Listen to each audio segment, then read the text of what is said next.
freaks everywhere, unite. My name is Justin Fensterman, and this is Hoops Freak Fensty, taking a travel back in time to a great decade of NBA basketball, the 1990s. Make sure you catch previous Hoops Freaks Fensties so you can have that nostalgia feel, especially during your weekend as new episodes coming out every single Saturday for you to enjoy your weekend. I thank AB Adam Bernard for hanging out with me and all of you to talk about yet another fun story from the 1990s. I also venture into the early 2000s a little bit, but I also go back a little bit too to the build-up. If a story that takes place in 1990 or 91 starts in the 80s, we talk a little late 80s ball too. And today we're talking a little Detroit basketball, or for those that were Detroit Pistons fans back in the late 80s / early 90s, Bad Boys. One of my favorite topics to talk about. A gritty team that just beat the hell out of you when you were on the court. Didn't matter who you were. They beat you up, the Detroit Pistons, back in the late 80s and the early 90s, for that matter. The rules when it came to fouling far different than this year. Let me tell you, back then, anything went. You saw punches get thrown, and sometimes things weren't even called outside of maybe a foul, a personal foul, that's it, maybe a technical foul. I don't know, Robert Parrish punches out Bill Laimbeer, knocks him the hell out. And no suspension or anything like that. Whereas maybe even in current times, you get suspended for about 10 games plus for something like that. I can even go all the way and talk about the malice at the palace that happened, but that was 2004. This right here, 1989, 1990. Detroit Pistons here coming off their first championship. But let's pause and talk about this Pistons team. The Detroit Pistons back in the late 70s weren't really much of anything. The big thing about the Pistons back then, Dick Vitale actually coached them. And guess what? They weren't awesome, baby. They were far from that. But now in the 80s, they start to build. And it all starts with the number 2 overall draft pick in the 1981 NBA draft from Chicago, going to Detroit. Isaiah Thomas played at Indiana University under Coach Knight, and now going to the Detroit Pistons here. Number 1 pick in that draft. Little footnote for you. Mark Aguirre, who would end up as part of the Bad Boys a little bit later on. He goes to Dallas, though, to start off his career. Isaiah Thomas goes to Detroit. So with Isaiah Thomas now in Detroit, not only did they get Isaiah Thomas, but then throughout the 80s, they started building up this team. They acquired Vinnie Johnson, also known as the Microwave. Why was he the Microwave? He was the Microwave because he came off the bench and would just heat up. And then that would change the game, change the impact of the flow. A big-time, quick offensive spark, a big-time threat that Vinnie Johnson, the Microwave, was, and that's why he got nicknamed that. He got another nickname that I'll tell you a little bit later on. Then you get a guy like Bill Laimbeer. Bill Laimbeer isn't some flashy center. He's not a Hakeem Olajuwon, a Patrick Ewing, a David Robinson, but he's gritty as hell, and he can bang with them in the post. And he also had a little bit of shooting range too, but his thing was being an enforcer. That's why I got the Bill Laimbeer jersey. Very, I don't want to say unpopular jersey to get unless you're a big-time Detroit Pistons fans. Why did I get the Bill Laimbeer jersey over Isaiah Thomas, over some of the other players who were drafted a little bit later on after they got Bill Laimbeer, like Joe Dumars, who was freaking awesome, not only in the 80s, but also in the 90s? I got Bill Laimbeer because Bill Laimbeer wasn't anything flashy. He was an enforcer. He was a stopper. He just played tough, and he never gave up. It was never for lack of effort. And he didn't only give it to his opponents. He gave it to his teammates too. Rick Mahorn shows up from Washington, overweight as hell, and he tells him, you get in shape if you want to run with us. That's what he says. That's what kind of leader Bill Laimbeer was. He was a tough guy. in an era full of tough guys, in an era full of bigger guys that had big time moves in the post, and he could get physical with any of them and get inside anybody's head. And that right there was the roots and the foundation of the Bad Boys. A bunch of players that will beat you up physically with the cameras on them and get inside your heads from a mental standpoint. That's why this Pistons team was so dangerous. But that wasn't all. Who can help control the tempers, control the rage, control the tough environment? Coach Chuck Daly could. Chuck Daly was perfect. He was respected by his players. He was a hard, tough coach. And he coached other teams and transformed them defensively. The New Jersey Nets, for instance, for a short time, transformed them defensively. Big time defense guy, Chuck Daly. And as they're continuing to build in the 80s, they draft Joe Dumars, an incredible offense and defensive minded guard that just changed the entire complexion of this roster. They then get guys after Joe Dumars the next year like John Sally, and then they pick out later on in the draft Dennis Rodman, two big forwards that were very opposite each other. But while John Sally was more flashy and pizzazz, Dennis Rodman was, I'm going to grab every freaking rebound under the sun. I'm going to beat you up. I'm going to pinch your butt to distract you. That's what he did. He pinched butts while guys were posting him up because he wanted to get in your head.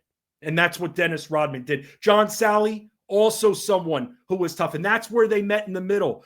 Both of them were going to sacrifice their bodies. Both of them were going to foul you. No easy layups for the Detroit Pistons.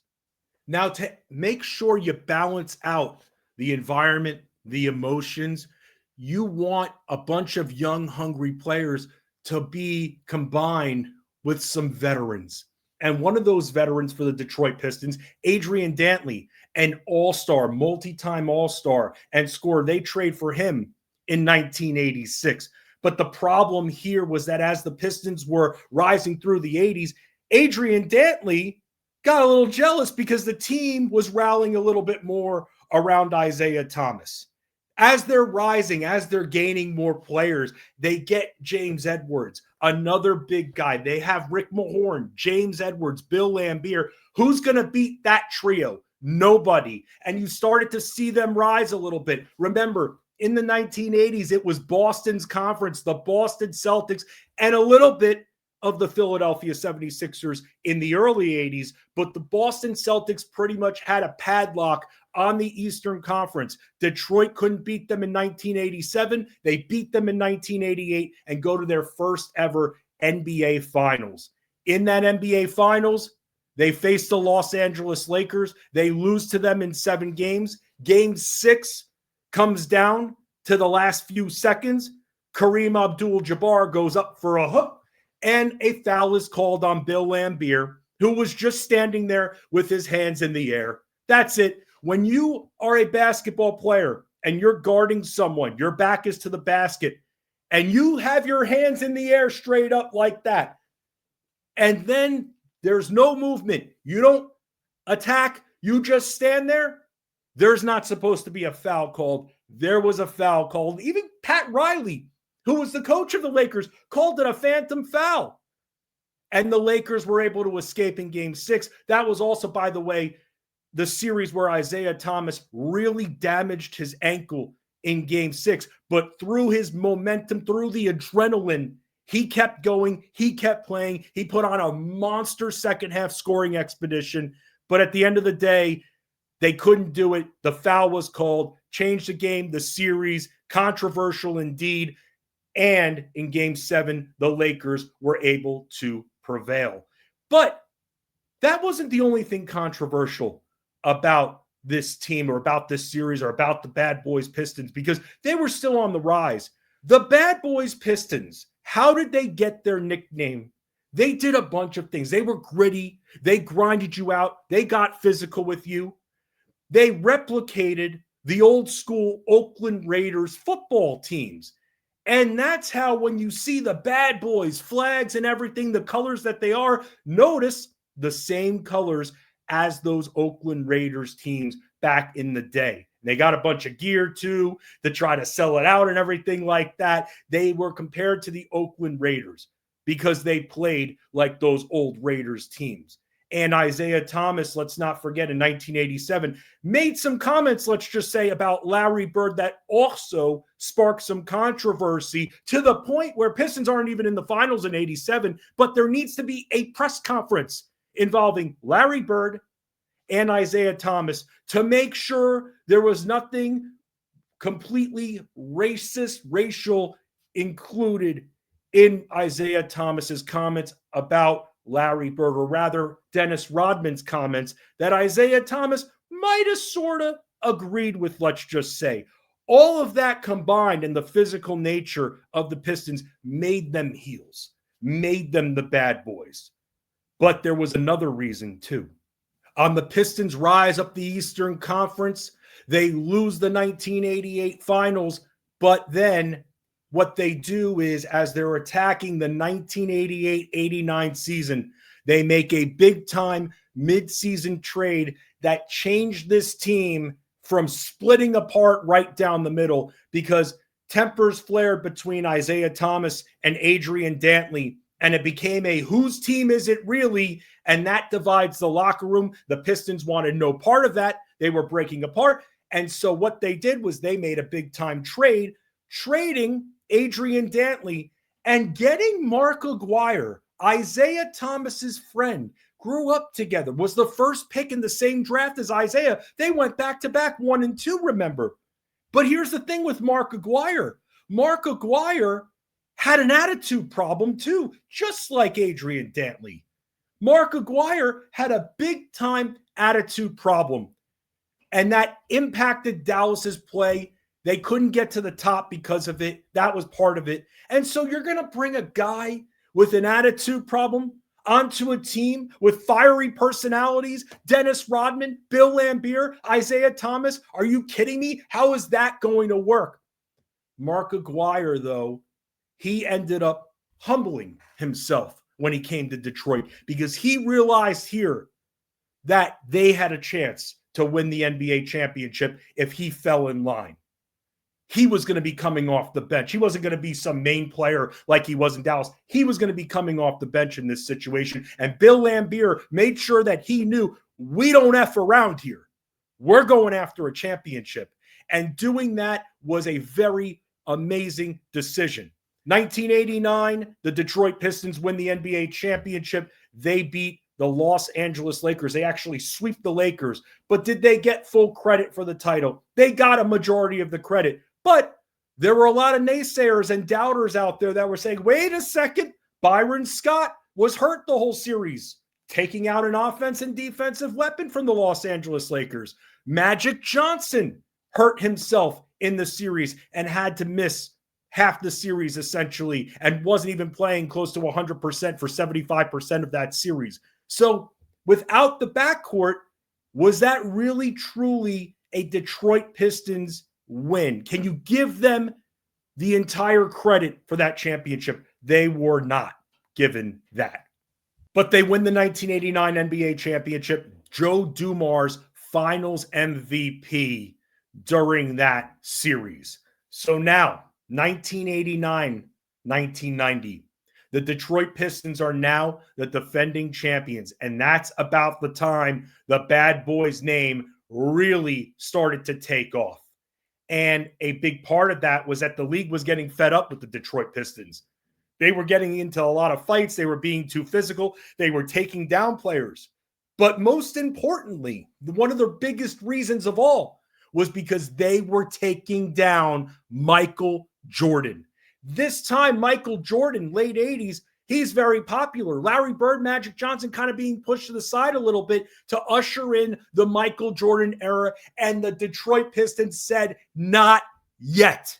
Because when they faced them in 1988, when they faced them in 1989, the Bulls, they made sure Michael Jordan was on the ground as much as possible. They made sure that Michael Jordan wasn't putting up Showtime headline highlights, wasn't dunking like crazy on them.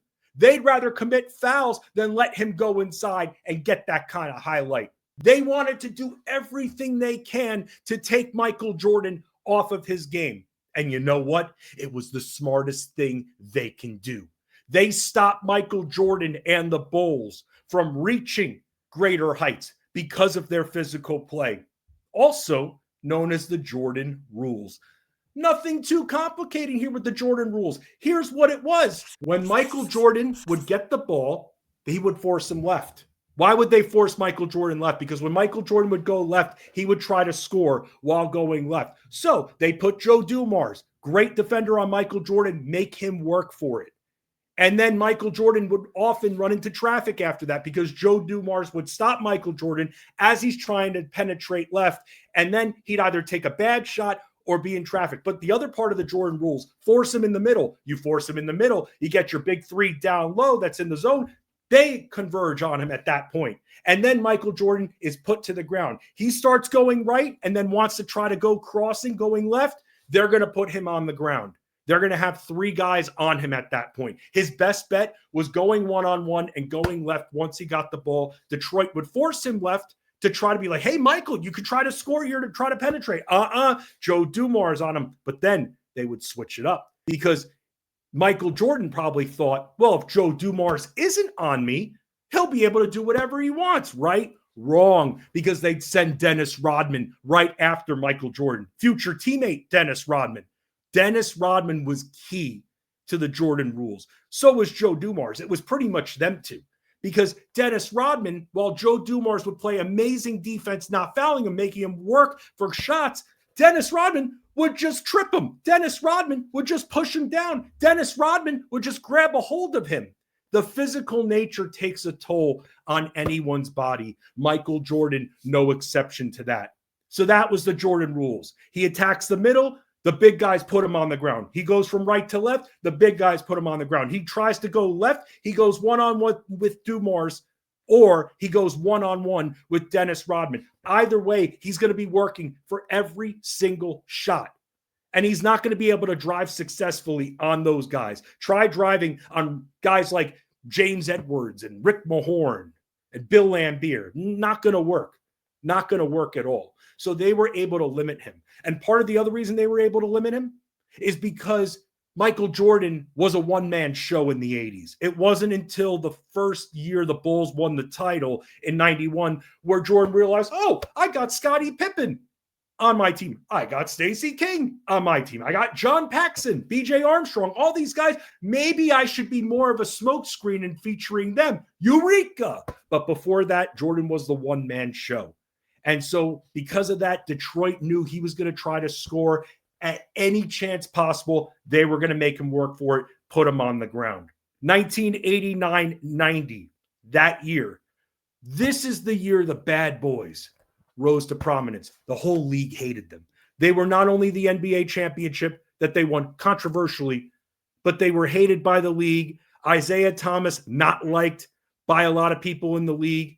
Any of those guys weren't liked. They got after Michael Jordan. There was a big reason not to like the Bad Boys Detroit Pistons. But there was one guy for the 1989-1990 season that wasn't going to be with them. Maybe, if not their biggest enforcer, their second biggest enforcer. They ran a 9-man rotation, and someone was going to be held out. Isaiah Thomas, Joe Dumars, James Edwards, Rick Mahorn, Bill Laimbeer, Vinnie Johnson, Mark Aguirre. They've got all of these guys right here. Dennis Rodman. They have 9 guys essentially that they're trying to rotate through. And then someone's got to be left out for the expansion draft because you can only protect 8. And unfortunately, they felt that James Edwards could give them more offense.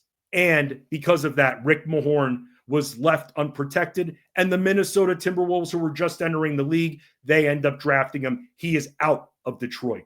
But it's okay because they still rank second in defense in 1989-1990, the Detroit Pistons. Dennis Rodman wins Defensive Player of the Year, makes the All-Star team. Joe Dumars, All-Star. Isaiah Thomas, All-Star. They go back to the playoffs once again.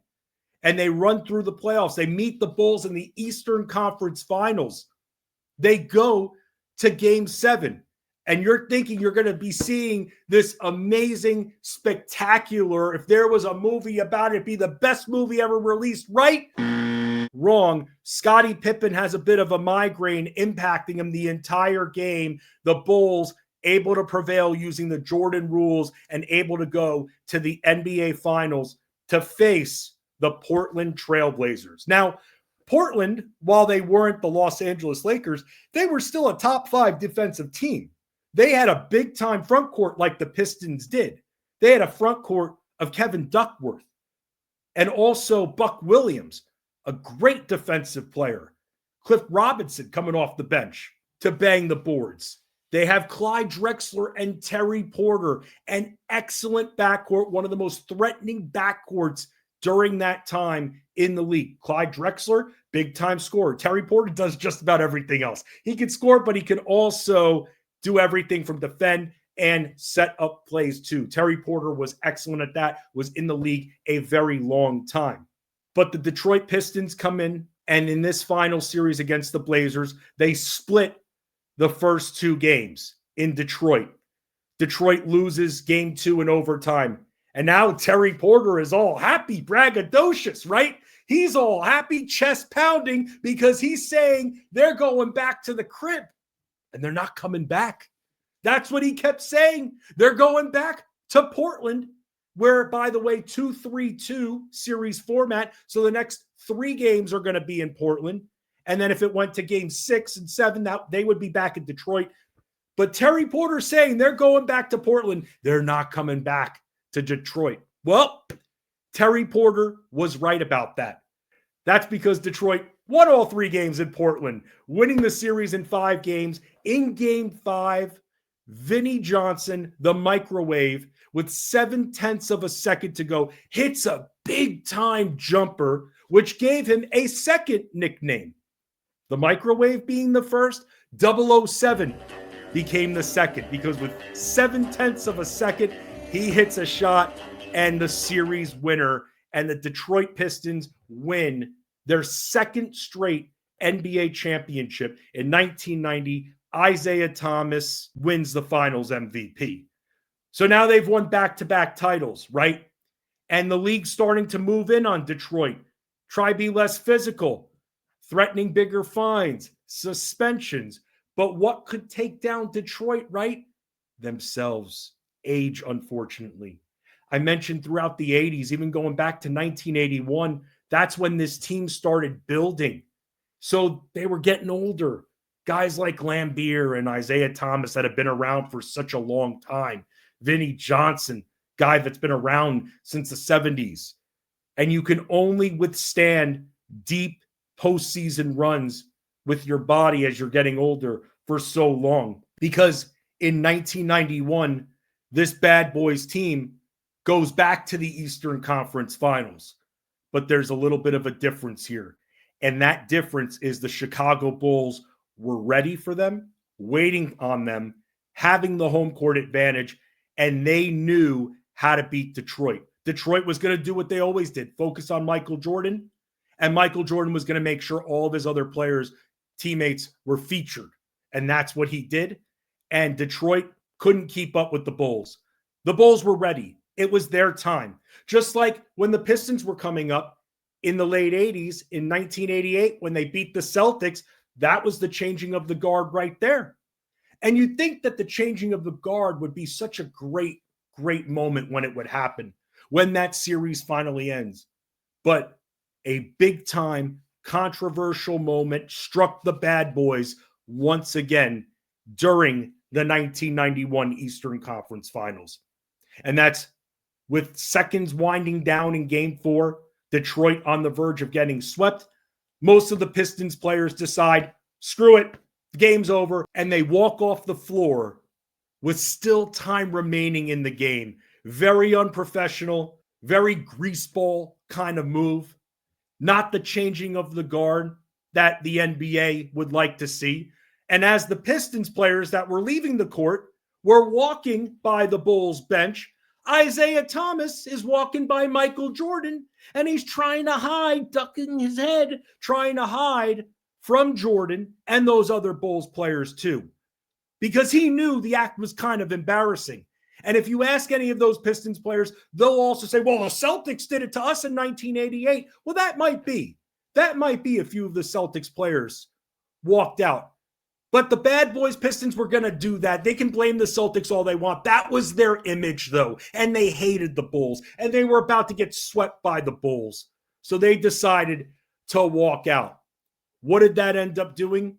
That move ended up solidifying the decision that Isaiah Thomas was going to be kept off the 1992 Dream Team, the famous Dream Team. And I want to say that whose spot would he have taken if it was Isaiah? Chris Mullin. Chris Mullin. So Isaiah Thomas ends up not making it on the Dream Team, ends up losing in 1991. Shortly after that, that's when the end of the Pistons came from the Bad Boys side of it. Chuck Daly would leave the following year. Pistons would lose in the first round in 1992. And you saw it in that 1990-91 season. The age finally caught up to the Bad Boys Pistons. Isaiah Thomas played fewer than 50 games due to a big-time wrist injury that he did not essentially take care of earlier on. So that cost him some time. And unfortunately, as the 90s started to really come into play, we saw changes occur professionally and personally for a guy like Dennis Rodman too. But from that 1986 to 1991 area, you had a team that took advantage of every physical attribute possible of a basketball player, that took advantage of extra contact that wasn't called, fouling some of the best players, headhunting a little bit while on the court, and winning NBA championships with a smile on their face. Bill Laimbeer once said, who's got to wear the black hat? He put the black hat on himself, because at the end of the day, they didn't care, the Detroit Pistons, that they were hated. They knew they were feared. They knew other teams knew that they were going to be in a big-time war when they'd face off with the Bad Boys. But the Detroit Pistons win 2 NBA championships out of it.